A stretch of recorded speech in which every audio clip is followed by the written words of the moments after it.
الہ عزاداری، کیونکہ حسین ابن علی نے اپنی جان قربان کر کے دین کو بچایا، ہم بھی اسی دین کو بچانے کے لیے حسین کی عزاداری برپا کرتے ہیں۔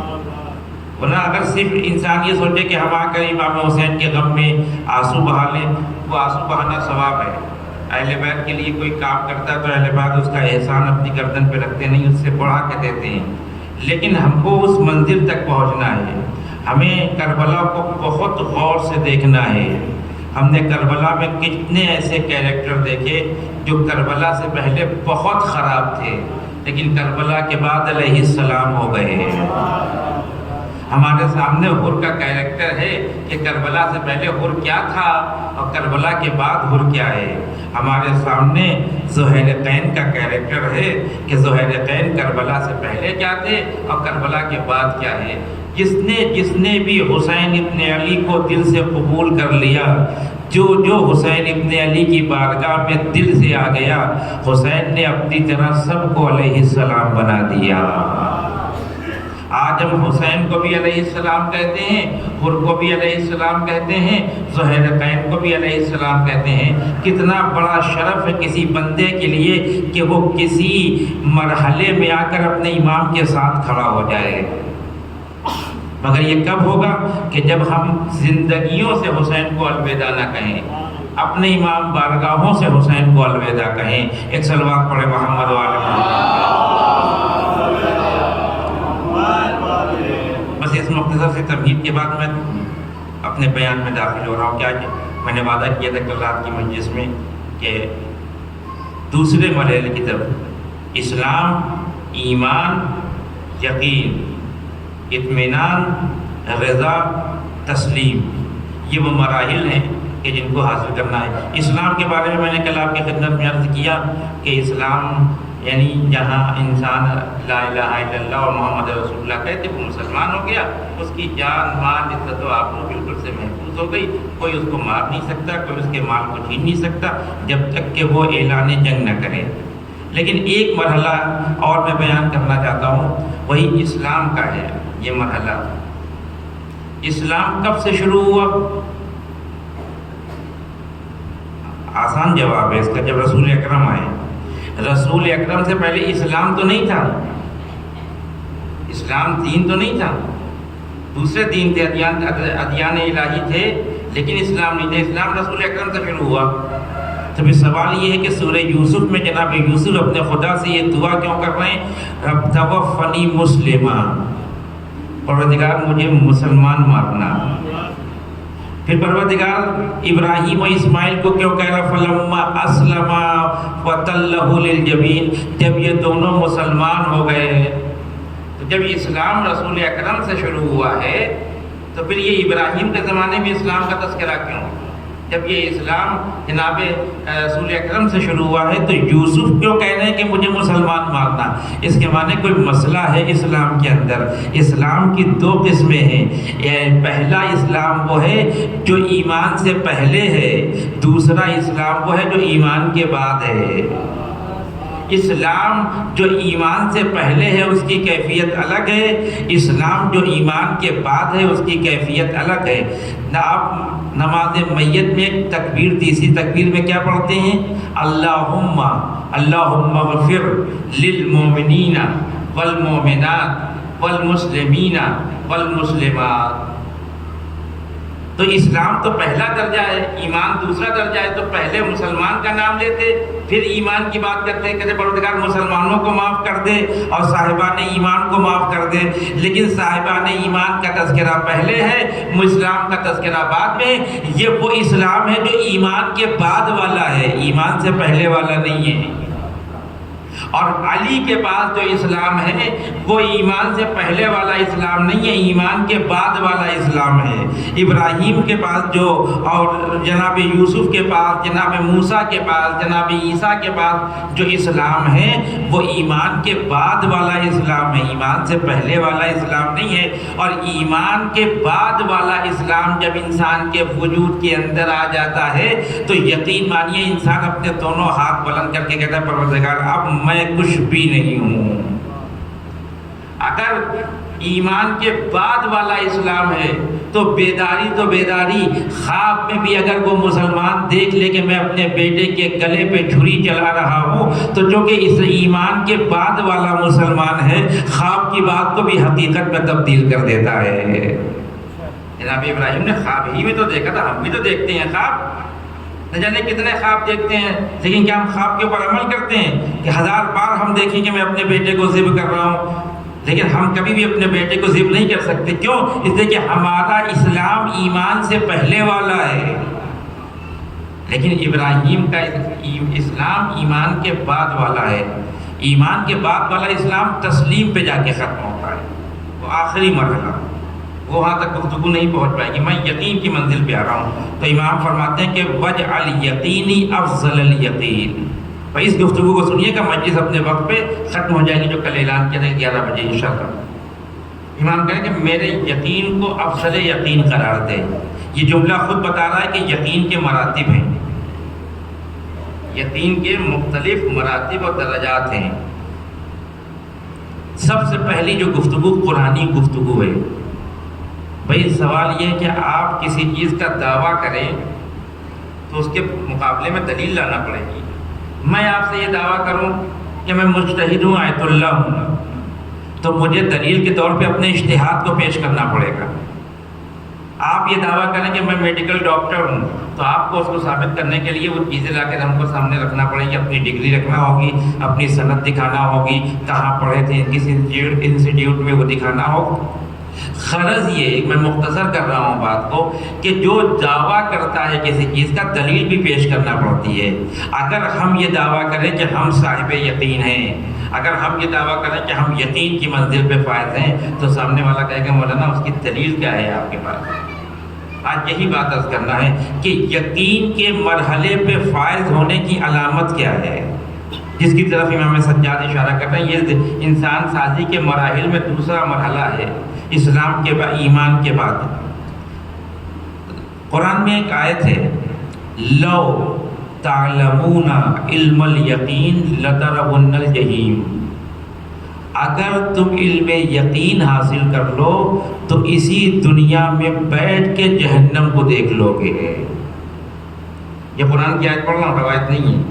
اس کے معنی کیا ہے کہ یقین کو ثابت کرنے کی جو علامت ہے وہ یہ ہے کہ صاحب یقین اسی دنیا میں بیٹھ کے جنت و جہنم کو دیکھ رہا ہو، یہ علامت ہو گئی یقین کی۔ اب صبح مجھ سے سنیے آپ، صبح کا وقت تھا، نماز صبح کے وقت کا وقت تھا، رسول اکرم اپنی مسجد میں بیٹھے ہوئے تھے، مسجد نبوی مدینے میں۔ زید بن حارثہ ایک نوجوان، 20-22 سال کا نوجوان مسجد میں داخل ہوا، رسول کو سلام کیا اس نے، رسول نے سلام کا جواب دیا۔ اس کے بعد ایک جملہ کہا رسول نے زید بن حارثہ کو خطاب کر کے، کیفا اصبحتا۔ کیفا اصبحتا کا ترجمہ انگلش میں ہوگا ہاؤ آر یو، کیسے ہو تم۔ جب کسی سے ملتے ہیں پوچھتے ہیں کیسے ہو تم، رسول نے پوچھا کیسے ہو بھائی تم، کیفا اصبحتا۔ اردو میں ترجمہ کریں گے تو کہیں گے تم نے کس حالت میں صبح کی، جب تمہاری آنکھ کھلی تمہاری حالت کیا تھی۔ زید بن حارثہ 20-22 سال کا جوان کہتا ہے اصبحت علی الیقین، رسول اللہ جب آنکھ کھلی تھی تو میں منزل یقین پہ فائز تھا۔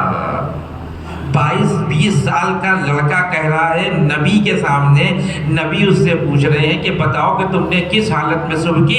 وہ کہتا ہے کیفا اصبحتا کا جواب دیتا اصبحت علی الیقین، اللہ کے رسول میں نے اس حالت میں صبح کی کہ میں منزل یقین پہ فائز تھا۔ رسول نے پلٹ کے پوچھا دعویٰ بہت بڑا کیا ہے، دلیل ہے تمہارے پاس کہ تم منزل یقین پہ فائز ہو؟ تو زید بن حارثہ کہتا ہے یا رسول اللہ میں ابھی یہیں پہ بیٹھ کے جہنم میں چیخنے والوں کی صدا سن رہا ہوں۔ آپ جا کے اس آیت کے ذیل میں جا کے واقعے کو دیکھ سکتے ہیں، لو تعلمون علم الیقین لترون الجحیم۔ کہہ رہا کہ میں یہیں پہ ابھی آپ کے سامنے بیٹھ کے ابھی میرے کانوں میں جہنم میں جلنے والوں کی صدائیں آ رہی ہیں، قرآن کہتا ہے جس نے علم یقین حاصل کر لیا وہ اسی دنیا میں بیٹھ کے وہاں کا نظارہ کرے گا۔ اس کے معنی ہے کہ صاحب یقین اس انسان کو کہتے ہیں جسے جنت و جہنم تک جانے کے لیے موت کی ضرورت نہ پڑے، وہ زندگی کے مراحل میں ہی ان چیزوں کو دیکھ لے۔ یہ ہے صاحب یقین۔ کربلا کے 72 کی خاصیت یہ ہے کہ سب مرحلے یقین پہ فائز تھے، اور سب کی نشانی ہے کہ شب عاشور حسین نے کہا تھا آؤ ہر میں تمہیں تمہارا مقام جنت دکھاؤں، آؤ زید میں تمہیں تمہارا مقام جنت دکھاؤں، آؤ جون میں تم کو تمہارا مقام جنت دکھاؤں۔ تو اس دنیا میں بیٹھ کے اس دنیا کی چیزوں کو دیکھنے کا نام ہی یقین ہے۔ جتنا یقین بڑھتا جائے گا اتنا انسان ان مناظر کو دیکھتا جائے گا۔ زید بن حارثہ کہتے رہے یا رسول اللہ اگر آپ اجازت دیں تو میں بتاؤں کہ آپ کی بزم میں سے کون کون چلا رہا ہے۔ آپ سمجھے، یعنی رسالت کی بزم میں بیٹھنے والے بھی کچھ ایسے ہوں گے جو جہنم میں نظر آئیں گے۔ کتنا کریم ہے ہمارا رسول، کتنا رحیم ہے ہمارا رسول۔ رسول نے اپنی انگلیوں سے اشارہ کر کے کہا بس خاموش، مجھے تمہاری یقین کے اوپر یقین آ گیا، ورنہ 2-4 نام اگر رسالت اس جوان کے نام سے باہر آ جاتے تو نہ جانے کتنے صحابیت کے چہرے سے نفاق کے نقاب اتر جاتے ہیں۔ لیکن رسول کتنا کریم ہے، کتنا رحمان ہے کہ وہ ان چہروں سے نقاب اترنے نہیں دیتا۔ کیوں؟ اس لیے کہ یہ نقاب پروردگار نے ڈالی ہے بندوں کے اوپر۔ تو پہلا مرحلہ کیا ہے؟ جب آپ سے کوئی پوچھے کہ یقین کی علامت کیا ہے، نشانی کیا ہے، یقین کی علامت نشانی یہ ہے کہ وہ جنت و جہنم کو دیکھ رہا ہو۔ یہ ہے یقین جس کا مطالبہ امام سجاد کرے، یعنی کہنا یہ چاہتے ہیں امام سجاد پروردگار مجھے اس منزل پہ فائز کر دے کہ میں یہیں بیٹھ کے وہاں کے نظارے کروں، مجھے وہاں جانے کی ضرورت نہ پڑے۔ یہ ایک گفتگو کا مرحلہ۔ اور دوسرا اور آخری مرحلہ میں بات کو ختم کر دوں گا۔ کل میں نے وعدہ کیا تھا آپ سے کہ میں لبیک یا حسین کا فلسفہ بیان کروں گا کہ جو نعرہ ہم لگاتے ہیں یہ نعرہ ہے کیا، اصل میں اس کی حقیقت کیا ہے، یہ کیوں لگایا جاتا ہے، ہم حسین کو کیوں پکارتے ہیں، اس کی وجہ کیا ہے۔ یقین کی جو علماء قسمیں بیان کرتے ہیں وہ 3 قسمیں ہیں یقین کی، توجہ سے سنیے گا، اور میں بہت آسان کر دوں گا، تھوڑا سا مسئلہ سنگین ہے لیکن میں اس کو مثالوں سے آسان کر دوں گا۔ یقین کی 3 قسمیں ہیں، علم الیقین، عین الیقین، حق الیقین۔ تینوں کی تعریف سنیے آپ۔ علم الیقین اس یقین کو کہتے ہیں جو کتابوں سے پڑھ کے آ جائے۔ اتنی کتابیں پڑھی کہ ہم کو یقین آ گیا کہ فلاں چیز اس دنیا میں موجود ہے۔ یہ کتابوں کے ذریعے سے، عبارتوں کے ذریعے سے، الفاظ کے ذریعے سے، استاد کے ذریعے سے جو یقین ہمارے وجود کے اندر پیدا ہوتا ہے اسے کہتے ہیں علم الیقین۔ یہ پہلا مرحلہ ہے یقین کا۔ یہ ہم سب اس میں مبتلا ہیں، ہم سب چیزوں کو پڑھتے ہیں، جب جا کے کالج میں، یونیورسٹیز میں، اسکول میں پڑھتے ہیں تو وہ ہمیں یقین پیدا ہو جاتا ہے، اور ہم کہتے بھی کتاب میں لکھا ہوا ہے، کیونکہ کتاب کو کیسے یقین پیدا ہوا، کتاب میں لکھا ہوا ہے، فلاں کتاب کا ریفرنس دیتے ہیں، فلاں پیج کا ریفرنس دیتے ہیں۔ تو کتابوں سے جو یقین حاصل ہو اس کو علم الیقین کہتے ہیں۔ دوسرا مرحلہ عین الیقین، جو کتابوں میں پڑھا تھا اس کو اپنی آنکھوں سے دیکھ لیا تو اور یقین پیدا ہو گیا۔ ابھی تک تو پڑھا تھا، ابھی تک تو ذہن کا مسئلہ تھا، ابھی تک تو عبارتوں کا مسئلہ تھا، ابھی تک تو الفاظ کا مسئلہ تھا، استاد نے کہہ دیا تو ہم نے مان لیا کیونکہ استاد بڑا شریف ہے ہمارا۔ لیکن جب آنکھوں سے دیکھ لیا تو ایک مرحلہ اور بڑھ گیا یقین کے اوپر۔ جو چیز علم کے ذریعے سے حاصل کی تھی اس کے اوپر آنکھوں سے دیکھ کے یقین پیدا ہو گیا۔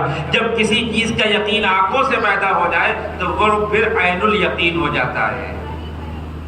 ہم نے دیکھا ہے بھائی، ہم جانتے ہیں، ہمارے سامنے کا مسئلہ ہے۔ یہ دوسرا مرحلہ یقین کا۔ تیسرا اور آخری مرحلہ یقین کا ہے حق الیقین۔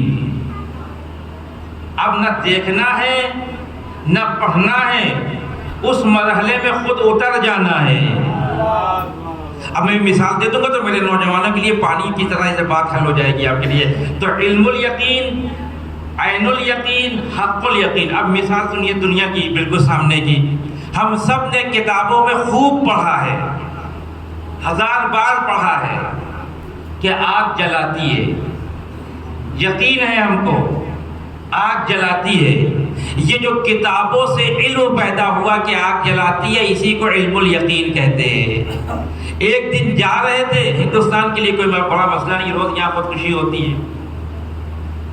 کوئی فلاں بنگلے کے سامنے جا کے تیل لگا کے اپنے کو آگ لگاتا ہے، کوئی کہیں جا کے لگا لیتا ہے. ایک دن ایسا ہوا کہ میں جا رہا تھا، میں نے ایک آدمی کو جلتے ہوئے دیکھ لیا کہ آدمی جل رہا، وہ چیخ رہا ہے، وہ چلا رہا ہے، لوگوں کو بلا رہا ہے میری مدد کرو. لوگ آئے نہ ایک الگ مسئلہ ہے. تو جو کتاب میں ہم نے پڑھا تھا کہ آگ جلاتی ہے، اسے اپنی آنکھوں سے دیکھ لیا کہ کیسے جلاتی ہے، تو ہمارے یقین میں اور اضافہ ہو گیا. ہاں واقعاً آگ جلاتی ہے، لیکن ابھی ایک مرحلہ بچا ہوا ہے. جلاتی ہے، مجھے تو نہیں جلایا، لیکن ایک دن کیا ہوا کہ میری انگلی آگ میں چلی گئی. میری انگلی جب آگ میں گئی اور میری انگلی جلی تو مجھے اب علم الیقین نہیں ہوا، عین الیقین نہیں ہوا، کیونکہ میں اس مرحلے میں داخل ہو گیا ہوں. تو اس مرحلے کو کہا جاتا ہے حق الیقین. اب کوئی آ کے کتنا کہے کہ آگ نہیں جلاتی، کتنی دلیلیں دے کہ آگ نہیں جلاتی، آپ آگ میں چلے جائیے، کہیں نہیں ہم کو حق الیقین ہے. جلانے والانے کا مسئلہ چھوڑ دیجئے، ہم خود جل کے دیکھ چکے ہیں کہ آگ جلاتی ہے.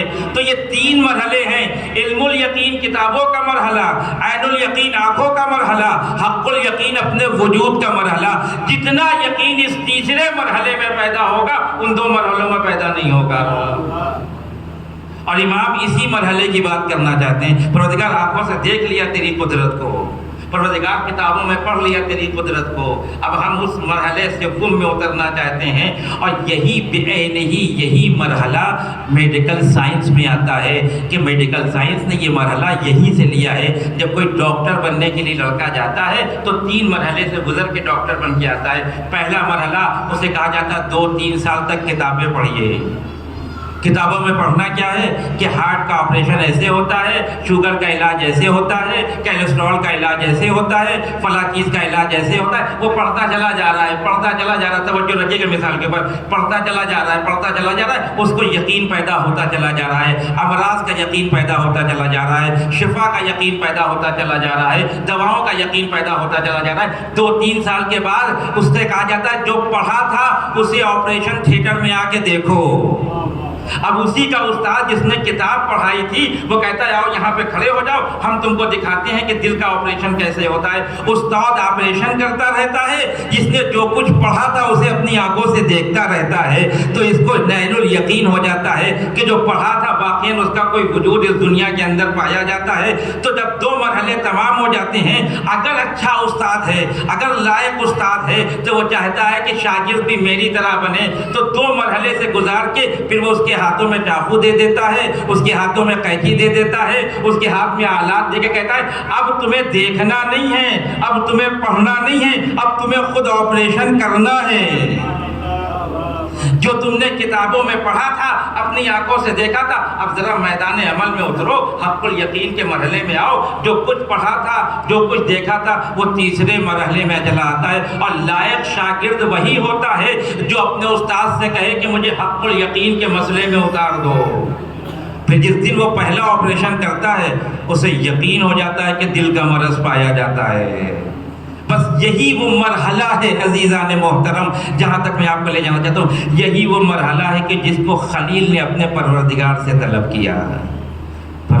جناب ابراہیم اپنے پروردگار سے کہتے ہیں رب ارنی کیف تحیی الموتی، پروردگار مجھے دکھا دے کہ تم مردوں کو کیسے زندہ کرتا ہے. دیکھیے جناب ابراہیم نے یہ نہیں کہا کہ مجھے ثابت کر دے کہ تو مردوں کو زندہ کرتا بھی ہے کہ نہیں کرتا. اس مرحلے سے گزر گئے ہیں جناب ابراہیم، کتابوں میں بہت پڑھا.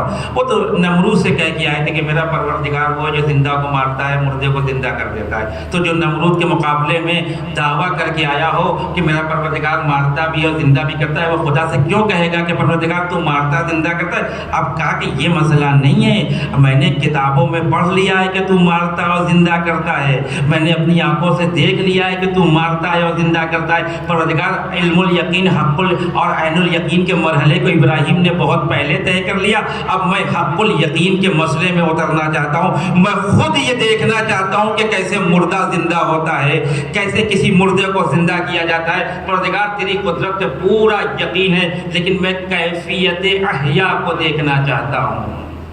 توجہ رکھیے, کیفیت احیاء کو دیکھنا چاہتا ہوں. پروردگار سے یہ تیسرے مرحلے کا مطالبہ کیا جناب ابراہیم نے. جناب ابراہیم کی ذات سے منافی ہے. جو اللہ کا خلیل ہو وہ اللہ سے کہے گا کہ مجھے دکھائیے کہ آپ کیسے مردے کو زندہ کرتے. نہیں, اب میں وہ اسٹوڈنٹ ہوں جو تیسرے مرحلے میں اترنا چاہتا ہوں. اب میں خود آپریشن کرنا چاہتا ہوں. اب میں نے دیکھ لیا کہ آپریشن کیسے ہوتا ہے, میں نے پڑھ لیا کہ آپریشن کیسے ہوتا ہے. پروردگار اب کچھ ایسا کام کر کہ ابراہیم خود مردوں کو زندہ کر کے سمجھ لے کہ تو مردوں کو زندہ کیسے کرتا ہے. پروردگار نے کہا ہم تمہاری یہ تمنا بھی پوری کر دیں گے. فَخُذْ أَرْبَعَةً مِّنَ الطَّيْرِ, یہ واقعہ آپ کا سنا ہے, میں پورے واقعے کو بیان نہیں کروں گا. فَخُذْ أَرْبَعَةً مِّنَ الطَّيْرِ, 4 پرندے لو. فَصُرْهُنَّ, فَصُرْهُنَّ کو یاد رکھیے گا, میں اسی سے استفادہ کرنا چاہتا ہوں. فَصُرْهُنَّ کا ترجمہ یہ ہوگا کہ ان پرندوں کو اپنے سے مانوس کرو, اپنے سے قریب کرو, انہیں اپنے قریب بٹھاؤ. توجہ رکھیے گا. اب بس اس جملے کو اگر آپ نے محسوس کر لیا تو بڑا لطف آئے گا نتیجے کی منزل پر کہ ابراہیم 4 پرندوں کو لو. آپ ادھر سے بچا دیں, تھوڑا تھوڑا اور آگے آ جائیں. مسکین بھائی مجھے اشارہ کر رہے ہیں, تھوڑا سا آگے آ جائے تو میں اپنی بات کو بیان کر کے بات ختم کر دوں.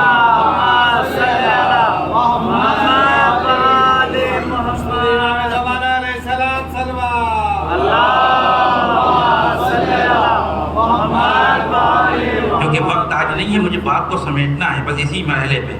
تو جناب ابراہیم کہنا چاہتے ہیں پروردگار مجھے دکھا دے کہ تو کیسے مردوں کو زندہ کرتا ہے, میں اس مرحلے حق الیقین میں اترنا چاہتا ہوں. پروردگار نے کہا کہ 4 پرندے لو. فَصُرْهُنَّ, لیکن ایسے نہیں کاٹنا, بس اسی پہ توجہ چاہتا ہوں. ایسے نہیں کاٹنا, کچھ دن رک جانا. پہلے ان کو اپنے سے قریب کرو, اپنے سے مانوس کرو, تاکہ یہ پرندے ولی خدا کی بز میں بیٹھنے کا سلیقہ سیکھیں. دیکھیے اب میں کہاں تک آپ کو بات پہنچا سکتا ہوں کہ جب فوراً نہ کاٹیے گا, کیونکہ ہمیں ایک مطلب سے 2 مطلب ثابت کرنے ہیں. ابراہیم آپ کو حق الیقین پہ بھی فائز کرنا چاہتے ہیں, اور ایک مسئلہ دنیا والوں کے لیے ثابت کرنا چاہتے ہیں. جیسے ان 4 پرندوں کو لیجئے, اپنے پاس رکھیے, ان کو پالیے, ان کو کھانا کھلائیے, ان کو اپنے سے مانوس کریے, ان کے دل میں آپ کی محبت پیدا ہو جائے. ایسا نہیں ہے کہ جانوروں کے دل میں ہماری محبت نہیں ہوتی. جو لوگ جانور پالتے ہیں وہ جانتے ہیں کہ جانور اپنے صاحب سے کتنی محبت کرتا ہے, کتنا مانوس ہو جاتا ہے. رسول اکرم کے اونٹ کے بارے میں ملتا ہے کہ جب رسول اکرم کی شہادت ہو گئی تو اس اونٹ نے 3 دن تک کھانا نہیں کھایا. کیوں نہیں کھایا؟ اس لیے کہ صاحب دنیا سے چلا گیا ہے. ان جانوروں کے اندر بھی محبت ہوتی ہے, اسی لیے قرآن نے کہا کل انعام, تم جانوروں سے بھی بیکار ہو. کہ ہمارے اندر ایسے بھی لوگ ہیں کہ جو اپنوں سے محبت نہیں کرتے, وہ جانور سے بھی بدتر ہو جائیں گے, کیونکہ جانور انسان سے محبت کرتا ہے, لیکن اس شرط کے ساتھ کہ جانور کو قریب کرو, اس کو اپنے پاس بٹھاؤ, اس کو اپنے سے مانوس کرو. ابراہیم ہمارا مقصد فقط یہ نہیں ہے کہ ہم تم سے 4 پرندوں کو کٹوانا چاہتے ہیں, ٹکڑے ٹکڑے کروانا چاہتے ہیں. ہم ایک اور مسئلے کو حل کرنا چاہتے ہیں. جب وہ تم سے مانوس ہو جائیں, جب وہ تمہارے پاس بیٹھنے کے عادی ہو جائیں, جب تم سے قریب ہو جائیں, تو ان کو کاٹو اور ان کے گوشت کو ایک پہاڑی پہ لے جا کے رکھ دو. بس میں بات کو ختم کر رہا ہوں. پہاڑی پہ لے جا کے رکھو اور ان کی منقاریں اپنے ہاتھ میں لیے رہو, اور ایک ایک پرندے کو آواز دو. تمہیں معلوم ہو جائے گا کہ مردہ کیسے زندہ ہوتا ہے, مردہ کیسے زندہ ہوتا ہے. جناب ابراہیم نے اللہ کے ایک حکم کو عملی جامہ پہنایا. 4 پرندوں کو کاٹا, پہلے ان کو اپنے سے مانوس کیا, اپنے قریب کیا, ان کی محبت پیدا کی. اس کے بعد جب وہ محبت پیدا ہو گئی ان کے دل میں, تو ان پرندوں کو کاٹ کے پہاڑ کی چوٹی پہ رکھا, اور فلاں پرندوں کو بلایا, گوشت اڑ کے چلا آیا. فلاں پرندوں کو بلایا, گوشت اڑ کے چلا آیا. پرندہ زندہ ہوتا رہا, پرندہ زندہ ہوتا رہا. اب میں آپ سے پوچھتا ہوں, جب یہ پرندے پہاڑ کی چوٹی پہ گئے تھے تو زندہ تھے کہ مردہ تھے؟ مردہ تھے. لیکن اللہ کے نبی نے, اللہ کے خلیل نے جب ان پرندوں کو واپس بلایا تو جو موت کی کیفیت میں تھے وہ زندگی میں تبدیل ہو کے واپس آنے لگے. یہ اس بات کی طرف اشارہ ہے کہ جو ولی خدا کے قریب بیٹھ جاتا ہے, جس کے دل میں ولی خدا کی محبت پیدا ہو جاتی ہے, جو ولی خدا سے مانوس ہو جاتا ہے, پروردگار اس انس کا نتیجہ یہ دیتا ہے کہ اس کی موت بھی حیات میں تبدیل ہو جاتی ہے.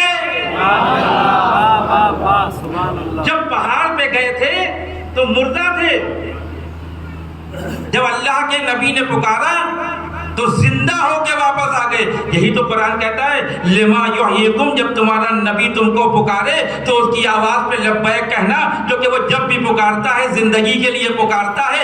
نبی کی آواز میں زندگی پائی جاتی ہے، موت کا تصور نہیں ہے. تو ابراہیم نے کسے پکارا؟ ان مردہ پرندوں کو پکارا. ان مردہ پرندوں نے آواز سنی کہ نہیں سنی؟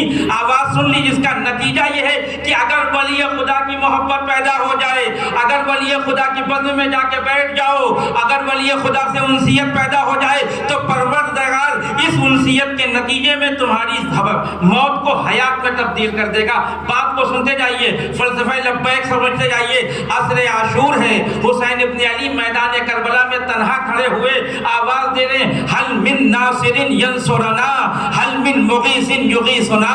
ہے کوئی جو میری مدد کرے، ہے کوئی جو میری مدد کرے. میں پوچھتا ہوں، حسین ابن علی جو نبی کا نواسا ہے، جو اللہ کی طرف سے امام مقرر ہے، وہ میدان کربلا میں عصر عاشور کٹے ہوئے لاشوں کو آواز دے رہا تھا یا یزیدیوں کو پکار رہا تھا؟ عصر عاشور حسین نے کس کو پکارا؟ آپ یہی تو کہیں گے کہ جو لاشیں مقتل میں پڑے ہوئے تھے ان سے کہہ رہا تھا کہ آؤ ہماری مدد کرو. تو لاشوں کو تو کوئی نہیں پکارتا، مرنے والوں کو تو کوئی آواز نہیں دیتا. مدد کے لیے زندہ کو بلایا جاتا ہے، مردوں کو نہیں بلایا جاتا. لیکن عصر عاشور نبی کے نواسے نے اور بات واضح کر دیں، عصر عاشور خلیل کے وارث نے ایک دفعہ پھر خلیل کی اس محنت کو سوالت کر کے بتایا کہ دیکھو میں کٹے ہوئے سروں کو ابھی آواز دے رہا ہوں، کچھ دیر کے بعد تم دیکھو گے انہی کٹے ہوئے سروں سے آواز آئے گی، لبیک یا حسین، لبیک یا حسین، لبیک یا حسین. آپ نے مقتل پڑھا ہے، آپ نے روایت پڑھی ہے، آپ نے تاریخ پڑھی ہے. کیا ہوا اس کے بعد؟ جب نبی کے نواسی نے کٹے ہوئے لاشوں کو بلانا کہا تو لاشیں اپنی جگہ سے اٹھ کے کہہ رہی تھی، حسین ابن علی ہم آپ کی مدد کے لیے تیار ہیں، ہم آپ کی مدد کے لیے تیار ہیں. سوال یہ کہ لاشوں سے تو آواز آتی نہیں ہے، لاشیں تو بولتی نہیں ہیں، کٹے ہوئے سر تو بات نہیں کرتے. لیکن حسین ابن علی کہہ رہے ہیں کیونکہ تم نے دیکھا کہ شب عاشور تک یہ کیسے ہمارے پہلو میں بیٹھے ہوئے تھے، تم نے دیکھا کہ ان کے دل میں جنت سے زیادہ ہماری محبت تھی، تم نے دیکھا کہ ان کے دل میں زندگی سے زیادہ ہماری محبت تھی. تو اللہ کا قانون یہ بن گیا کہ جو نبی خدا کے پاس آ کے بیٹھ جائے، جو ولی خدا کی محبت پیدا کر دے، ہم اسے مرنے نہیں دیں گے. یہ جو لبیک کہتے ہیں یہ اپنی زندگی کا پتہ دے رہے ہیں کہ 1400 سال کے بعد بھی حسین کی آواز ہمارے کانوں میں پہنچ رہی ہے، حل من ناصر ینصرنا کی. تو ہم کہتے ہیں لبیک یا حسین، مولا ہم ابھی بھی زندہ ہیں اور زندہ تب تک رہیں گے جب تک میرا امام چاہے گا. ایک صلوات پڑھے محمد و آل محمد.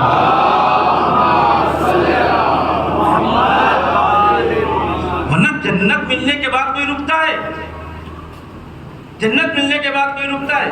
چلا جانا چاہیے تھا، لیکن نہ جانا اس بات کی دلیل ہے کہ یہ ولی خدا کے پہلو میں بیٹھنا چاہتے ہیں. باتیں بہت تھی لیکن میرے پاس وقت نہیں ہے عزیزو، ورنہ میں ثابت کرتا قرآن سے آپ کے لیے کہ جب کوئی کچھ مانگتا ہے تو مانگنے میں کیا لحاظ رکھنا چاہیے. جنت مانگنا بہت چھوٹی چیز ہے، جب مانگو تو جنت میں حسین کے پہلو میں گھر مانگو، وہ جنت مانگو جس میں حسین کے ساتھ رہے. تو عزیزان محترم، ہم نے ایک قانون سیکھ لیا، ابراہیم سے بھی سیکھ لیا، حسین ابن علی سے بھی سیکھ لیا کہ جو ولی خدا کے قریب ہوتا ہے، جس کے دل میں ولی خدا کی محبت ہوتی ہے، وہ مرنے کے بعد بھی زندہ ہو جاتا ہے. اب سوال ہمارے اور آپ کے لیے ہے، ہمارا ولی خدا تو پردہ غیب میں ہے، ہم اس کو دیکھ نہیں پاتے، اس کے قریب جا نہیں پاتے، اس کے پاس بیٹھ نہیں پاتے. تو پروردگار کیا ہم اس سعادت سے محروم ہوں گے؟ آواز قدرت آئی نہیں. روز 40 دن تک خالصۃ لوجہ اللہ امام کے لیے تم نماز صبح کے بعد دعائے عہد پڑھو، اپنے امام سے عہد کرو،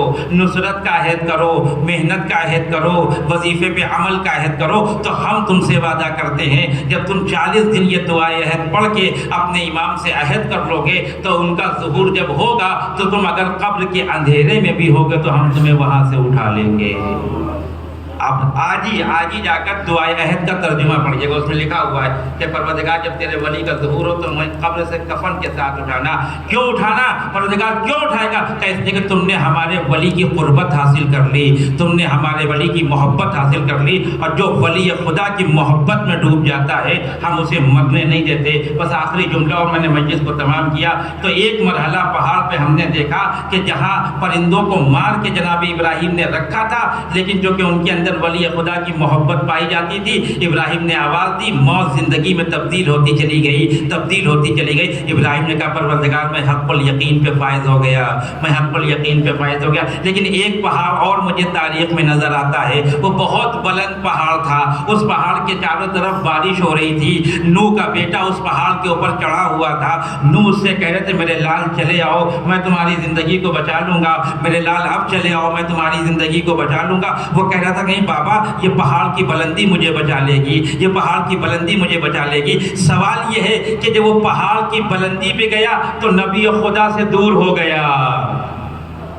باپ ہے، نوح باپ ہے، لیکن قرآن کہتا ہے ہمارا اصول سب کے ساتھ ہے، اگر بیٹا بھی باپ سے جدا ہو جائے اور باپ اللہ کا نبی ہو تو نتیجہ وہی موت ہوگی۔ تو دو چیزیں، بیٹا چلا گیا پہاڑ کی بلندی پہ، نوح پکارتے رہے میرے لال اب آ جاؤ تمہیں ہم بچا لیں گے۔ نہیں بابا ہم کو یہ پہاڑ کی بلندی بچا لے گی، بچاتی ہے پہاڑ کی بلندی، بلندیوں پہ تو جا کے بچتا ہے انسان، لیکن نوح کے بیٹے کو پہاڑ کی بلندی بچا نہ پائی۔ باپ دیکھتا رہا، بیٹا مر گیا۔ اب آپ فیصلہ کریے گا، قرآن میں دو پہاڑ ہیں، ایک وہ پہاڑ جس پہ ابراہیم نے کٹے ہوئے جسموں کو رکھا تھا، ایک وہ پہاڑ جس پہ نوح کا بیٹا زندہ گیا تھا۔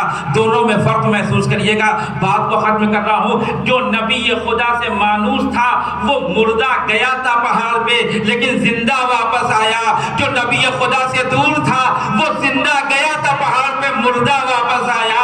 یہ اس بات کی دلیل ہے کہ نبی خدا اور ولی خدا ہے جو انسان کی زندگی کو بچاتے ہیں۔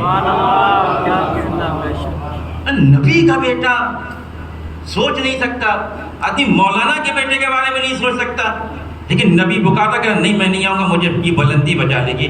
کہا کوئی بلندی نہیں بچا سکتی، اگر اپنی موت کو حیات میں تبدیل کرنا چاہتے ہو تو ولی خدا کی بارگاہ میں رہنا سیکھو، اپنے امام سے ارتباط قائم کرنا سیکھو۔ جو لوگ اپنے امام کے ارتباط میں رہتے ہیں وہ زندہ رہتے ہیں۔ یہ ہے حق الیقین جس کا مطالبہ جناب ابراہیم نے کیا تھا، پروردگار کیف تحیی الموتیٰ۔ ابراہیم آپ حق الیقین کے اس مرحلے پہ فائز ہوئے تو جانوروں کو زندہ کیا۔ حسین کے حق الیقین کو ملاحظہ کریے، حسین نے جب آواز استغاثہ بلند کی تو جانور زندہ نہیں ہوئے، انسانوں نے کہا لبیک یا حسین۔ اسی لیے مجھے دو مصرے یاد آ رہے ہیں جناب ابراہیم اور امام حسین کا، جب آپ تقابل کریں گے تو دو مصرے مجھے بہت عجیب یاد آ رہے ہیں کہ شاعر کہتا ہے کہ ایک قربانی پہ آنکھیں بند کر لی اے خلیل، ایک قربانی پہ آنکھیں بند کر لی اے خلیل، آنکھیں کھل جاتی اگر ایثار سرور دیکھتے۔ ایک ہی بیٹا تو ذبح کیا تھا جناب ابراہیم نے اسماعیل کی صورت میں، وہ بھی ذبح نہیں ہوا، بس گلے پہ چھری چلی اور دمبا آ گیا۔ لیکن حسین کے حق الیقین کا کون مقابلہ کر سکتا ہے جو حق الیقین کے اس منزل پہ فائز ہو کہ جہاں جوان بیٹے کا لاشا اپنے ہاتھوں پہ اٹھا کے ایک بوڑھا باپ 57 سال کا باپ کہہ رہا ہے ربنا تقبل منا ھذا القربان۔ اس حق الیقین کو کون پا سکتا ہے؟ ابراہیم آئیے کربلا کے میدان میں، پرندوں کی زندگی و موت کو دیکھ کے حق الیقین کو پیدا کر لینا آسان ہے، لیکن جوان بیٹے کو مرتے ہوئے دیکھ کے خدا کا شکر ادا کرنا یہ حسین کا کمال ہے۔ عزیزو منزل کو اور آگے بڑھائیے کہ اس سے بھی سخت منزل تو حسین پہ تباہی جب 6 مہینے کا لاشا حسین کے ہاتھوں پہ تھا۔ حسین آواز دے رہے تھے ربنا تقبل منا ھذا القربان، میرے پروردگار میری اس قربانی کو قبول کر لے۔ یہی تو وجہ ہے عزیزو ہم کیوں روتے ہیں حسین کے اوپر، ہم کیوں آنسو بہاتے ہیں حسین کے اوپر کہ ایک عالم نے بہت اچھی بات کہی کہ جو حق تھا جن کا حق تھا رونے کا کربلا میں، اگر ان کو رونے کی اجازت مل جاتی تو ہم نہ روتے.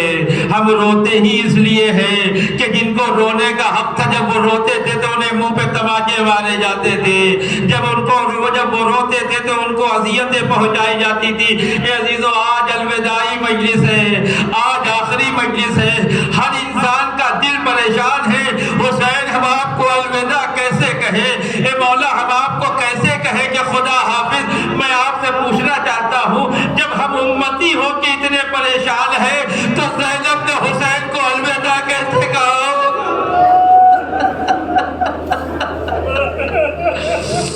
عزیزو، آپ کی آوازیں بلند ہو گئی. یہی وہ آوازیں ہیں جو زہرا کے زخم کا مرہم بنتی ہے، اور ان آوازوں کو سن کے زہرا کو سکون ملتا ہے. بابا میرے چاہنے، میرے بیٹے کے چاہنے والے، میرے بیٹے پہ آنسو آ رہے ہیں. اب جو صالح آئندہ زندہ رہے گا وہ حسین کا ماتم کرے گا، ورنہ اگر دنیا سے چلا گیا تو مجھے یقین ہے کہ میرا مولا قبر میں آئے گا کہ تم نے قبر کے اوپر میرا ماتم کیا، تم نے میرے اوپر آنسو بہائے. اور جب مشکل کا وقت ہے تو حسین خود وجود کے ساتھ آئیں گے قبر میں. بہت سخت مرحلہ ہے آج کی مجلس کا. کسی کو الوداع کہنا، اپنے چاہنے والوں کو الوداع کہنا بہت مشکل ہے. عزیزوں، زینب نے حسین کو الوداع کہہ دیا اور کہہ کے شام کی منزلوں کو طے کرنے لگی. لیکن ایک مرحلہ وہ آیا کہ جب یزید نے، میں سارے مصائب کو چھوڑ رہا ہوں، وقت ختم ہو رہا ہے، کہ جب یزید نے کہا ہم نے آپ کو آزاد کیا، آپ چاہے مدینے میں رہیں چاہے کربلا چلے جائے. بہن نے ایک دفعہ آواز دی، سید سجاد یزید سے کہو ابھی ہم نے اپنے بھیا کا ماتم نہیں کیا، ہم نے حسین کے اوپر نوحہ نہیں پڑھا، کہ کہو کہ ایک گھر خالی کروائے. لیجئے شام میں ایک گھر خالی ہوا، بیویاں آئی زینب کو پرسہ دینے کے لیے. اے عزیزو، آپ سوچئے کہ زینب ذاکرہ ہے، اس مجلس کی زینب ذاکرہ ہے. آج 1400 سال کے بعد ایک ذاکر سن کے مصائب بیان کرتا ہے تو آنکھوں سے آنسو جاری ہو جاتے ہیں. زینب جب علی اکبر کی شہادت پڑھ رہی ہوگی تو زینب نے یہ نہیں کہا ہوگا میں نے سنا ہے، زینب نے کہا میں نے دیکھا ہے، میں حق الیقین کے مرحلے پہ ہوں. میں نے عباس کے بازو کٹتے ہوئے دیکھا، میں نے قاسم کا لاشا پامال ہوتے ہوئے دیکھا. ایک کوہرام برپا ہو گیا، اس سے بھی زیادہ کوہرام. ارے جس کی ذاکرہ زینب ہو اس مجلس کی کیا کیفیت ہوگی؟ پھر جناب زینب نے امام سجاد سے کہا بیٹا یزید سے کہہ دو ہمارے شہداء کے سر واپس کر دے اور ہمارے لٹا ہوا اسباب زندگی واپس کر دے. لیجئے ایک ایک سر آتا رہا، ایک ایک بیوی بڑھ کے اس سر کو لیتی رہی. لیکن مقتل کہتا ہے کہ ایک سر جب اس گھر میں آیا تو جب تک گھر میں داخل نہیں ہوا تھا آنکھیں کھلی ہوئی تھی، لیکن جیسے ہی گھر میں داخل ہوا آنکھیں بند ہو گئی. آپ سمجھ گئے یہ کسی باوفا انسان کا سر ہے. ارے زینب کو کیسے دیکھے؟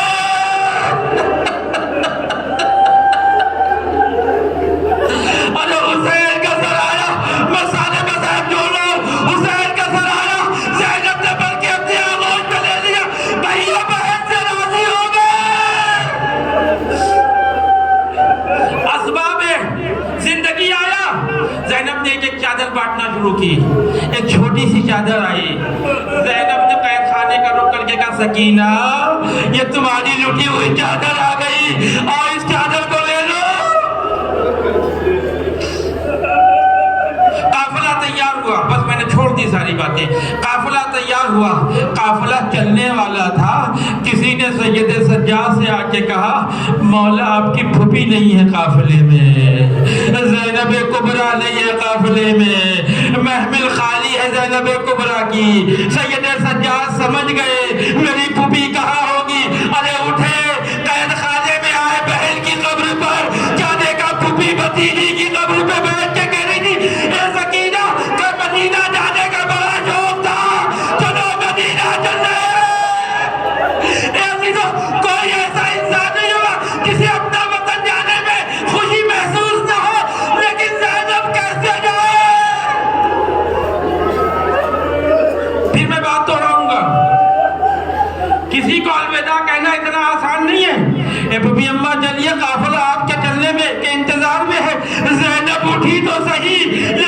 مدینہ کو کیسے کہے الوداع یا سکینہ. ارے بلبل کے قبر سکینہ کو دیکھتی رہی. قافلہ چلا اور جب مدینے کے باہر آیا امام سجاد نے بشیر سے کہا بشیر تیرے باپ کے اوپر رحمت نازل کرے. وہ بھی یہ کام کرتا تھا. ذرا مدینے میں سنانی سنا دے کہ حسین کا لوٹا ہوا قافلہ آ گیا. بشیر مدینے میں جا کے کہتا یا اہل یثرب لا مقام لکم. اے یثرب کے رہنے والوں تمہارے رہنے کا مقام یہ نہیں ہے. ارے حسین کا لوٹا ہوا قافلہ آ گیا. مجلس ختم ہوئی. آخری مرحلے ہے. الوداعی مجلس ہے. ارے قافلہ مدینے میں داخل ہوا. محمد حنفیہ چلے. ارے میرا بھتیجا آ رہا ہے. محمد حنفیہ خود ضعیف ہے. دیکھتے ہیں ایک جوان ہے جو عصا کا سہارا لے کر.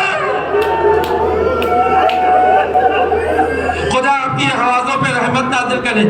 اے بی بی شہزادی آئیے ان عزاداروں کے آنسوؤں کو اپنے رومال میں جگہ دے دیجئے. یہ آپ کے بیٹے کو الوداع کہنے کے لیے آئے ہیں. ایک دفعہ سید سجاد کو گلے لگا کے باپ کا پرسہ دینا چاہتے تھے.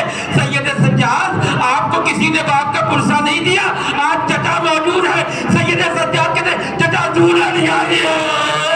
ابھی گلے کا زخم بڑا کاری ہے. مدینے میں قافلہ داخل ہوا. روضہ رسول پہ پہنچا. ایک دفعہ ام البنین کو معلوم ہوا حسین کا قافلہ واپس آ رہا ہے. عزیزوں میں نے مجلس کو ختم کیا.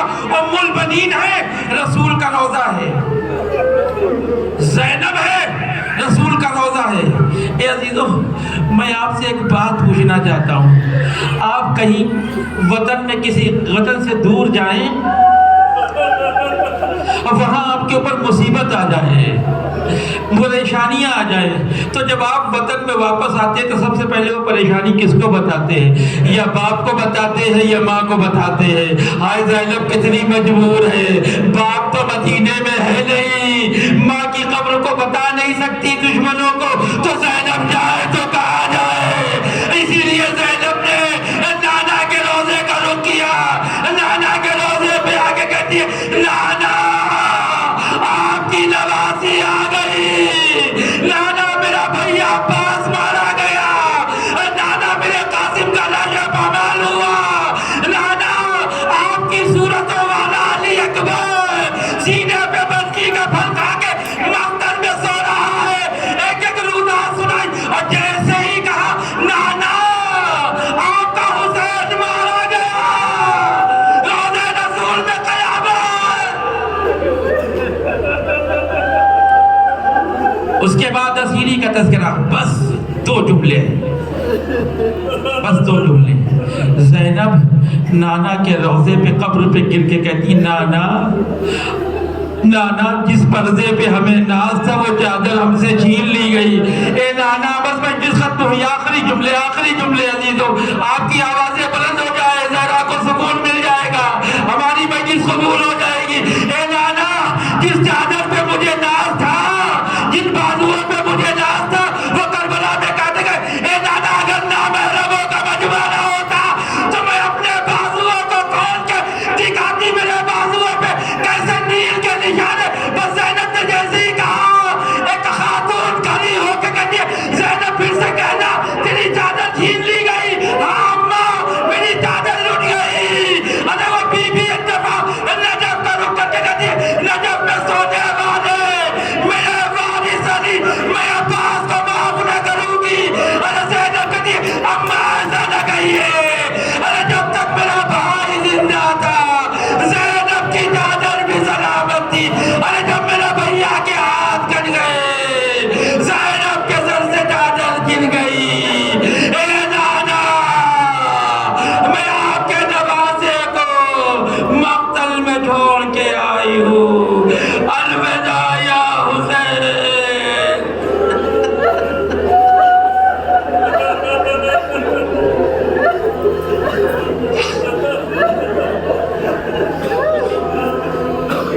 انا للہ و انا الیہ راجعون. پروردگار تجھے واسطہ محمد و آل محمد کا ہماری اس مقدس عذاب کو قبول فرما. پروردگار تجھے واسطہ محمد و آل محمد کا جہاں کہیں بھی شیعہ نے حج رکھ کر ڈالا ان کی جان و مال و عزت و آبرو کی حفاظت فرما. مالک ہماری اس عزاداری کو اپنی بارگاہ میں قبول فرما. پروردگار ہم سے حق ادا داری ادا نہ ہو سکا، ہمیں پھر زندگی دینا کہ ہم تیرے ولی کا ماتم کر سکیں۔ پروردگار تجھے واسطہ محمد وال محمد کا امام زمانہ کے ظہور میں تعجیل فرما، ہم کو ان کے اعوان و انصار میں شامل فرما۔ ربنا وتقبل دعاء انک انت السمیع العلیم وتب علینا وانک انت التواب الرحیم۔ ماتم ہو